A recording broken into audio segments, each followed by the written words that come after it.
The Sorcerer is a living source of arcane power, and the Paladin is a holy champion infused with divine power.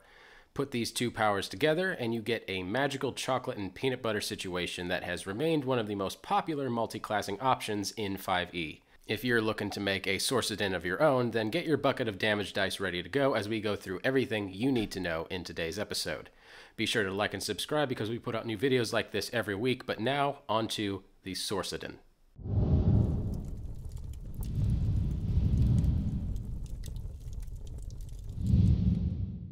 You've got a lot of options when it comes to multiclassing. You could mix a warlock with a bard for a musical eldritch blast.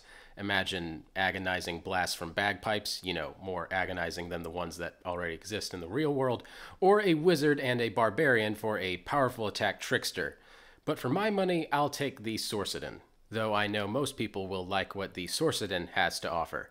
The Sorcerer and the Paladin class features line up rather neatly to improve each other and create something stronger than the sum of their parts. Both Sorcerer and the Paladin are spellcasting classes that rely on their charisma, and the numerous spell slots that the Sorcerer gains can be funneled into the Paladin's Divine Smite feature for an outrageous amount of damage. Done right, you'll also have the armor and the healing abilities of Paladin stacked atop all of that damage. Sorcadins are among the strongest multiclass options in 5e, and if you're looking for a full spellcaster still rocking armor and a sword, then this is the combination that's likely right for you. Built right, a Sorcadin character is a build that can fill literally every role your party needs, including damage dealing, healing, spellcasting, and even be the face of the party. So what are the downsides? If the Sorcadin is so great, why doesn't everybody just play it? Well, as with any multiclass, you're sacrificing progress on one class for features of the other. But the big issue is that Sorcadins go from the SAD class, single ability score dependent that is, to the MAD class, multiple ability score dependent. You'll also likely need to take a few feats to get the most out of your Sorcadins, so Sorcadins are especially thin on ability scores. It's also really focused on spending a ton of resources for massive damage, but all these resources only refresh on a long rest, and you can be caught used up if fights are too long or numerous. Finally, while a Sorcadin is going to be a bit tankier than your average Sorcerer, it's going to be a lot squishier than your average Paladin. Every multiclass build tends to have an optimized level where they sort of boot up or kick in, and they have all of the features meshing properly. For Sorcadins, this is 5th level, or more precisely with 2 levels of Paladin and 3 levels of Sorcerer. That's not to say they're bad or unplayable before 5th level, but that's when they start functioning not just as a Paladin or a Sorcerer, but as, the two actually combining.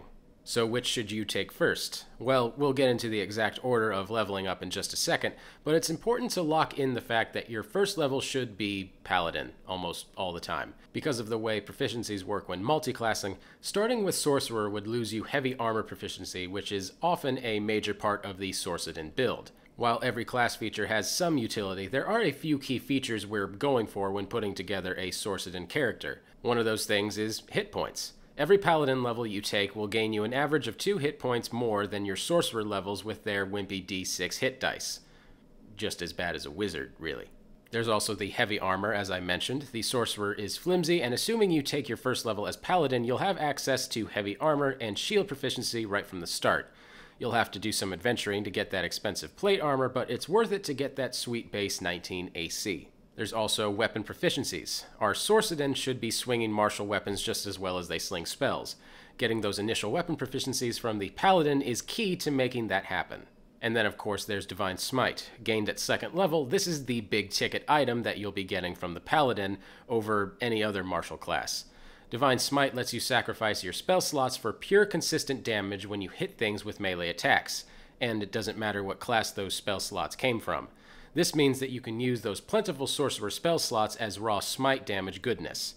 Each first level spell slot turns into a 2d8 damage with an extra 1d8 damage for each spell slot level above first, up to a maximum of 5d8 smite damage, or 6d8 smite damage if the target is undead or a fiend. Also gained at 2nd level, your fighting style goes a long way towards buffing your martial ability. Keep in mind that you'll need to keep a hand free for most spells, until you take Warcaster that is. So while all the Paladin fighting styles have their merits, I usually go for dueling or defense for a one-handed weapon and a shield build.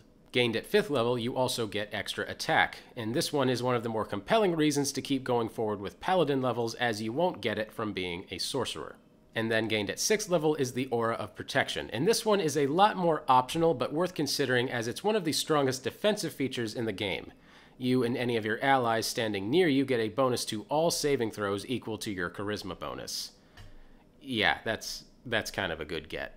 And then there's the Sacred Oath, which you get at 3rd level, but it doesn't really kick in until the 7th level. Depending on what build you go for, these archetype features may or may not be worth it, but we'll dig into that more in just a second. Now let's go over the Sorcerer features that you get, starting with spellcasting. Sorcerers are full-on spellcasters, and they use Charisma as their spellcasting ability. You'll also be getting access to both the Sorcerer spell list and the Paladin spell list, which means you have some very great applications going on. And since a Sorcerer has full spellcasting progressions, you'll get access to much higher level spell slots much faster, ready to Divine Smite your enemies into oblivion. At 3rd level, you gain meta magic options, including Quicken Spell, which will allow you to really go off with Nova damage. Quicken Spell allows you to spend 2 sorcery points to cast a spell as a bonus action, rather than an action.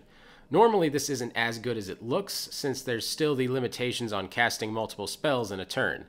However, as a Sorcadin, you can now use your action to make your melee attack, and smite with it, then quicken out a powerful damage spell in the same turn. Also at 3rd level, you'll be able to take Twin Spell as a meta magic option. This can literally double your effectiveness with things like touch attacks, so long as you have multiple targets to go after for a low cost in sorcery points. There's the Sorceress Origins, and unlike the Paladin Oaths, Sorcerers get their archetype features starting at 1st level, and some of them are fantastic for melee characters. We'll go into these in more detail again in just a second, but you'll be getting some good stuff from this archetype choice.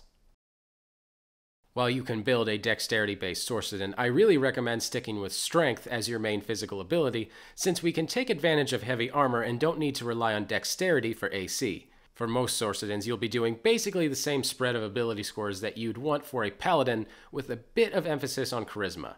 You want your Strength and Charisma as high as possible, minimum 16, with Constitution as your 3rd highest ability score. And with the exception of some Dexterity builds, Dexterity, Intelligence, and Wisdom can all be your dump stats. Your stats will also be competing with a few key feats that'll need to be taken early, so optimizing your scores is going to be key. You'll need to sacrifice at least one of your ability score increases for a feat, so try and plan ahead for that. Also keep in mind that if you start with your 1st level as Paladin, you'll need a minimum of 13 Charisma to multiclass into Sorcerer, and if you start as a Sorcerer, you'll need a minimum of 13 Charisma and 13 Strength. These are not high benchmarks, and both of those scores should be higher for you anyway, but keep above those minimums. Just like with the Paladin, the Sorcadin character needs Strength and Charisma first, and a bit of Constitution to keep that hit point total nice and healthy. The following races gain some combination of Strength and Charisma, making them ideal choices for a Sorcadin character. Starting with the Fallen Aasimar, the base Aasimar gain +2 Charisma, and the Fallen variety get a +1 to Strength. Aasimar are already magical with spiritual overtones, so they're a flavorful choice for Sorcadins to start with. Fallen Aasimar can Nova even more damage through their Necrotic Shroud feature, and you pick up both Necrotic and Radiant damage resistance for your trouble. There's also the Changeling, which gains a +2 to Charisma and +1 to any other ability, which you should place into Strength.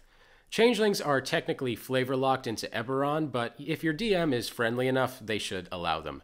They fit easily as a party face role though, so giving them even more reach when it comes to your party might be a good idea.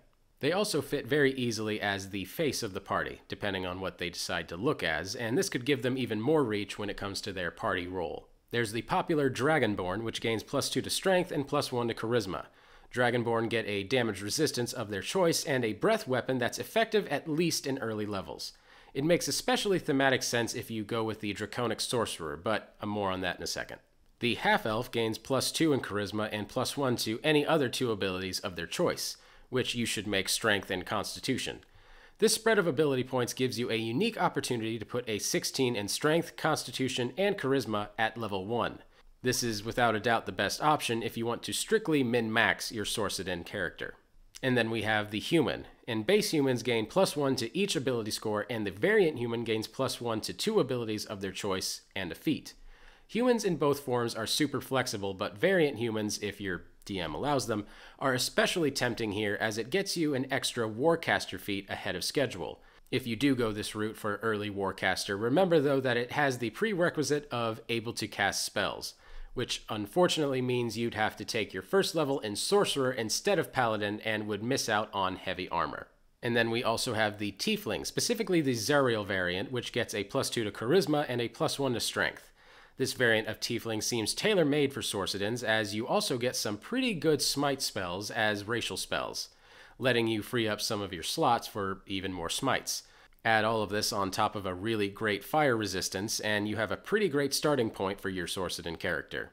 One you probably didn't expect to see here are the Tritons. Tritons gain a +1 to Strength, Constitution, and Charisma. Just like the Half-Elves, Tritons represent an opportunity for min-maxing on 3 abilities you'll want most. Even without the min-maxing, Tritons are a very appealing option for Sorcadins. Besides the aquatic features, you gain some very useful utility spells and pick up resistance to cold damage. While you could technically do any of the normal martial-style feats with reasonable results, in my mind there's only one essential feat that you need as a Sorcadin character, and that's Warcaster. Warcaster has several features, each of which culminates to make martial spellcasting function properly. And all of this is vital to a martial spellcasting character playstyle. You get much more capable of holding onto your spells while in the middle of combat by passing those concentration saves. You basically get to wield a full sword/board combo or a two-handed weapon without worrying about spell components. And finally, that spell attack of opportunity can be absolutely brutal in terms of damage. When you multiclass 2 different spellcasting character classes, things can get a little funky. Your spells known stay completely separate, so if you have 2 levels of Paladin and 4 levels of Sorcerer, you'll know the same number of Paladin spells as a 2nd level Paladin, and the same number of Sorcerer spells as a 4th level Sorcerer. Where it gets strange is the spell slots. Rather than keeping spell slot progression of your 2 base classes, you instead combine them both into a multi-class spellcasting.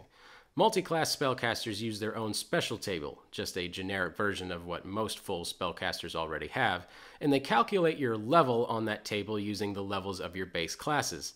The full casters count as full level, while the half casters count as half levels. For our Sorcadins, this means that we count every Sorcerer level as a full level on the multi-class spellcaster table, but our Paladin levels only count as halves. For example, if your Sorcadin has 2 levels of Paladin and 4 levels of Sorcerer, they'd count as a 5th level spellcaster on the table.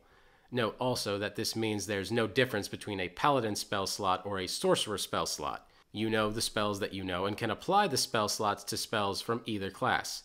It also means that the correct number of Paladin levels is always going to be even, as odd Paladin levels lose out on spell slots. As a multiclass of 2 different spellcasting classes, you'll have access to a ton of options at each of your spell levels. The spells you'll want to focus on, though, are those that can enhance or take advantage of melee combat. Firstly, we have the melee cantrips, particularly Booming Blade and Green Fire Blade. Unlike a normal cantrip, these cantrips trigger off a melee attack as part of casting the spell, which means their damage can be stacked atop your regular weapon damage and your Divine Smite damage. Green Flame Blade is probably the best of the 2, as Booming Blade depends on enemy movement, while Green Flame Blade will trigger no matter what. These are especially useful if you don't work up to, or are not yet to, an extra attack. Next, we have the min-max favorite of Shadow Blade, and Shadow Blade conjures a shadowy magic sword you can wield just like a normal magic weapon, except this one deals a base of 2d8 psychic damage. There's been some contention about this combination, but you should still be able to use a Shadow Blade, casting a Green Flame Blade, and use your Divine Smite, all in the same attack. Beyond that combo, you should just take advantage of the better combat spells available to sorcerers such as Shield and Mirror Damage, and the healing and smiting spells granted from your Paladin levels. As with any multiclass, there's an optimal path for advancing your character and ultimately a correct, quote-unquote, ratio of levels from each class. For Sorcadins, we have 3 options that I'd consider to be the optimal builds of the multiclass. With the Paladin 2 Sorcerer 18, this progression we start out with Paladin levels, but they're really just a dip for the important stuff, and you simply progress with all of your future levels in Sorcerer. So our progression looks somewhat like this. This Sorcadin build is really more like a full caster build with heavy armor and Divine Smite, which is still pretty great.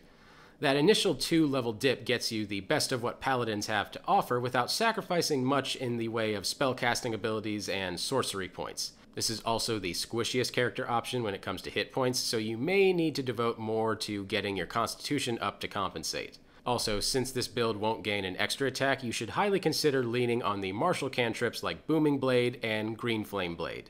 Also, I'm pretty sure in a past video when I said Booming Blade, I said Blooming Blade, as though it was some sort of appetizer or something from a fantasy-themed, like, Australian restaurant. If I ever say Blooming Blade again, I'm sorry if I leave it in, but please call me on it, because I find that hilarious. Then there's the Paladin 6, Sorcerer 14 build. With this progression, we start out like we did before, but we alternate back into Paladin after hitting our meta magic and our first ASI to get our sweet aura of protection. So our progression looks something like this. I think pushing up to 6th level in Paladin is worth the dip in sorcery spellcasting for not only the aura of protection, but also the buffer to your hit point total. Wrap that in your extra attack and access to some of the better Paladin spells, and I'd like this build as the best all-rounder Sorcadin character option. And then with the Paladin 8 Sorcerer 12 build, it's very similar to the last progression, but we push just a bit further into Paladin for the Oath Aura and a second ASI. It's worth pushing up to the 8th level if you're going for the 7th level Oath ability, as leaving an odd Paladin level really hurts your sorcery spell slot advancement. So our progression would look something like this. This character build will feel more like a straight Paladin for most of the time you spend playing it, but with access to some powerful arcane magic. I don't really think the push for the Oath Aura is worth it, but if you're trying to make the Polearm build work as a Sorcadin, you'll need the 7th level Aura of Conquest feature from the Oath of Conquest archetype. I'd almost only recommend this combination if you're a variant human for the bonus feat, as it's extremely feat intensive, with the Warcaster, Polearm Fighter, and Sentinel feat all needed. Now let's go over some of the best Paladin archetypes. If you're going for just the Paladin dip, the Paladin 2 Sorcerer 18, you won't even gain access to Paladin Sacred Oath, so just don't worry about it. Sacred Oaths kick in at the 3rd level, providing access to select spells and a pair of Channel Divinity options. Then at 7th level, they usually provide an aura-based feature. Then Sacred Oaths don't provide anything until 15th level and 20th level, which should almost guarantee you won't be seeing them for a Sorcadin. This means that those features at 3rd and 7th level should be the only ones you really take into consideration. There are other Sacred Oaths, but let's just go through the ones that are best suited for the Sorcadin character builds, such as the Oath of Conquest. The Oath of Conquest gets abused a lot in the Polearm builds, and as a Sorcadin, the most tempting part of this oath is still the aura you gain at 7th level. Also worth considering is that this oath gives you access to the spell Spiritual Weapon. Spiritual Weapon lets you still do damage with your bonus actions once you run out of sorcery points for those quickened spells. Still, I'd only take this oath as a Sorcadin if you plan on taking enough Paladin levels to gain that aura feature. There's also the Oath of Devotion. This is one of the best options if you're only taking 6 levels of Paladin, as one of its best features is a Channel Divinity option you pick up at 3rd level. Sacred Weapon lets you add your Charisma modifier to attack rolls for a minute, and it recharges on a short rest. As a Sorcadin, you'll be pumping up Charisma more than your average Paladin. This can make you way more reliable in combat as a result. And then there's Oath of the Watchers. The Watcher's Will Channel Divinity option can be a huge boon against certain enemies, as it grants advantage for you and your party against all mental saves for a minute. This makes it a worthy option if you're only taking a few levels of Paladin. The 7th level aura providing a bonus to initiative is also good, but I'm not sure it's worth taking the level dip for. And then with the Oath of Vengeance, this oath is a key part of some infamous Sentinel builds, mainly due to the Abjure Enemy feature that can freeze your opponents in place. You also gain access to the spell Hunter's Mark, and with all those sorcerer spell slots, it's not too costly to boost your damage using it. The aura isn't worth it though, to be honest, so I wouldn't push past 6th level on this archetype. And then there's the evilest of evil Paladin oaths, and quite possibly the most damaging, Oathbreaker. Aura of Hate boosts not only your damage output, but the melee damage for your nearby allies, making this oath an extremely strong damage multiplier if one or more of your allies are also melee fighters. As a Sorcadin, possibly your biggest incentive to take this oath is the access to the spell Inflict Wounds. Inflict Wounds is a powerful, infamous spell that's a damage dealer, usually balanced by the fact that it takes a melee attack. As a Sorcadin, melee is exactly where you want to be though, and a quicken inflict wounds alongside a big divine smite attack can take a boss out like it was absolutely nothing. And now for some of the best Sorcerer archetypes. Sorcerers gain their sorceress origins at first level, which means you're picking one no matter how few sorcerer levels you take. As you'll be dipping at least partially into Paladin levels, you won't see the late features for quite a lot of your adventures, so we'll focus on the first level core features and those gained at 6th level. Sadly, most of these sorcerer subclasses really don't add much to the melee-focused strategy, but a few really shine. The following sorcerer archetypes are suited especially well for Sorcadin builds. Starting with Divine Soul, this may seem like a boring healer option at first, as it mostly enhances your healing capabilities, and while that's true, and also a huge benefit to you as a character, you can also sneakily use it to gain access to a powerhouse spell, Inflict Wounds. Everybody is trying to get this spell. You'll already have access to Cure Wounds through your Paladin levels, and gaining Inflict here gives you the dreaded 1-2 punch of Divine Smite attack followed up by the Quickened Inflict Wounds as a bonus action. There's also the Draconic Bloodline, and this is a very interesting option and one that can quite frankly throw everything else out the window. The Draconic Bloodline gives you access to an alternative AC based on your dexterity, making it the best way to build a dexterity-based Sorcadin, and you essentially get free toughness and bonuses to chosen damage types.